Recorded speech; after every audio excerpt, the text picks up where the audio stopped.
Là-bas dans le monde, j'étais lié par le péché. Là-bas dans cette cité, j'étais lié par l'iniquité.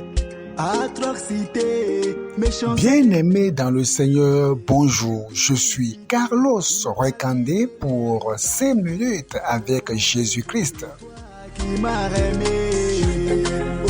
Le thème que nous abordons aujourd'hui est la puissance de la méditation de la parole de Dieu. La puissance de la méditation de la parole de Dieu.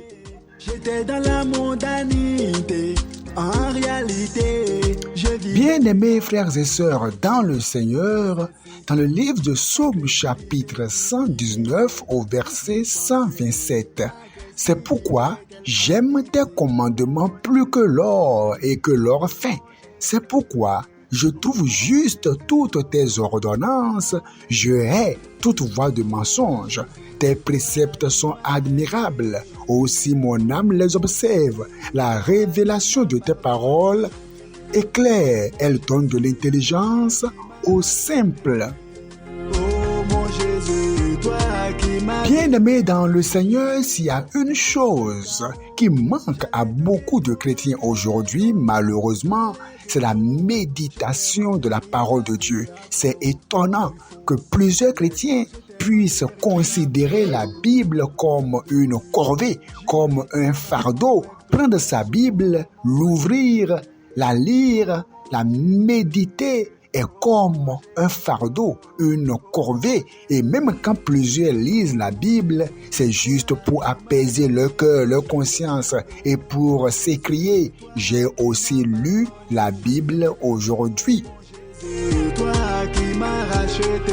Il n'y a plus cette joie à lire la Bible. Il n'y a plus cette passion à lire la Bible. Il n'y a plus ce cœur que l'on a à chercher Dieu dans la méditation de la parole de Dieu. Et c'est pour cela que plusieurs chrétiens, ont une foi qui est en panne.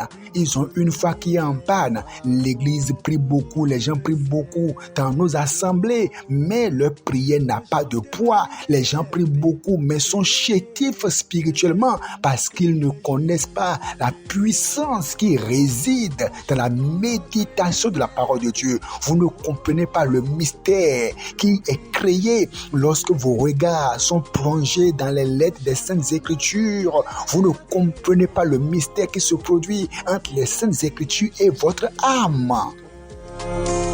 Nous chantons notre liberté.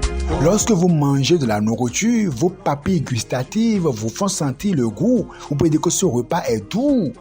Quand vous prenez des bonbons, vous sentez que c'est doux. Mais vous ne savez pas combien de fois votre âme aussi est en joie lorsque vous lui servez la parole de Dieu.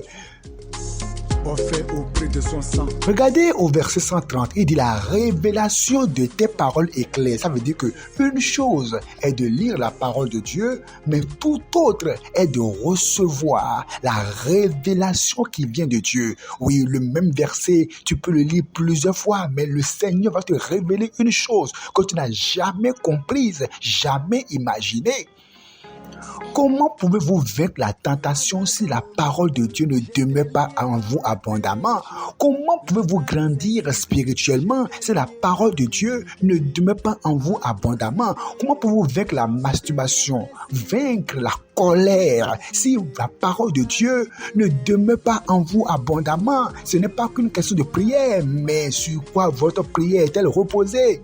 C'est toi qui m'as pardonné. La parole de Dieu est claire, la parole de Dieu illumine, la parole de Dieu console, la parole de Dieu rafraîchit votre âme, la parole de Dieu donne du poids à votre prière. Il y a une puissance dans la parole de Dieu. Je vivais les calades. Il y a des gens, même quand vous leur prenez leur Bible, ils ne le seront même pas pendant 3 jours, 4 jours, 5 jours. Ce n'est que le dimanche, lorsqu'ils voudront repartir à l'église, qu'ils se rendront compte qu'ils n'ont pas vu leur Bible. Ils ont passé toute une semaine sans lire leur Bible et ce n'est que le dimanche qu'on se met à chercher là où on a mis sa Bible. C'est piteux, c'est honteux pour des chrétiens de vivre d'une telle manière.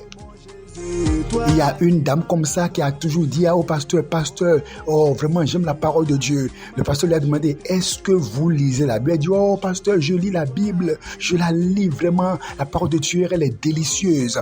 Et puis, le pasteur lui dit, envoie ta Bible, on va prier ensemble. Elle envoie la Bible et c'est là qu'elle dit, mes paires de lunettes, il y a longtemps que je les cherchais. Je n'ai pas su que mes paires de lunettes étaient cachées dans ma Bible, vous voyez. C'est maintenant qu'elle se rend compte que ces paires de lunettes sont dans sa Bible. Si réellement elle lisait la Bible au quotidien, n'aurait-elle pas déjà retrouvé ses paires de lunettes? Ça veut dire qu'elle ne lisait pas sa Bible. Arrêtez de déranger les pasteurs, arrêtez de crier à tue-tête, allez méditer la parole de Dieu. Dieu a des choses à vous dire, Dieu fait toutes choses par sa parole, Dieu a des révélations à vous donner par sa parole. Que le Seigneur vous bénisse, aimez la parole de Dieu, car la puissance de Dieu y réside et s'y dégage. Amen.